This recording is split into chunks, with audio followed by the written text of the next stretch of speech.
সচিবালয়ে আগুনের ঘটনায় ৯ থেকে ১১ সদস্য বিশিষ্ট তদন্ত কমিটি গঠন করা হবে বলে জানিয়েছেন স্বরাষ্ট্র উপদেষ্টা মোহাম্মদ জাহাঙ্গীর আলম চৌধুরী।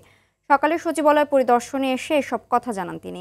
উপদেষ্টা বলেন, ৬ তলা ভবনে আগুন লেগেছে, সেখান থেকে ৮ এবং ৯ তলায় আগুন ছড়িয়েছে।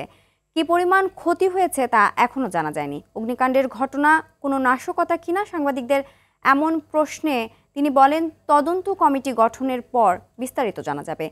বছর শেষের খুশি নগদে হবে বেশি। নগদ পেমেন্টে নির্দিষ্ট ক্যাটাগরির কেনাকাটায় ৩০০ টাকা পর্যন্ত ক্যাশব্যাক।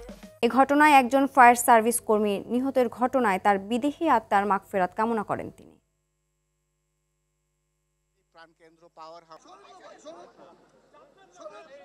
আমরা একটা তদন্ত কমিটি গঠন করে দিচ্ছি। ক্যাবিনেট সেক্রেটারি অলরেডি ইনস্ট্রাকশন দেওয়া হয়েছে, হোম সেক্রেটারি অলরেডি ইনস্ট্রাকশন দেওয়া হয়েছে একটা তদন্ত কমিটি, হাই পাওয়ার একটা তদন্ত কমিটি করে দেওয়ার জন্য। ইনভেস্টিগেশনের আগে আমি তো বলতে পারবো না, ইনভেস্টিগেশনের পরে আপনাদের আমরা জানাবো।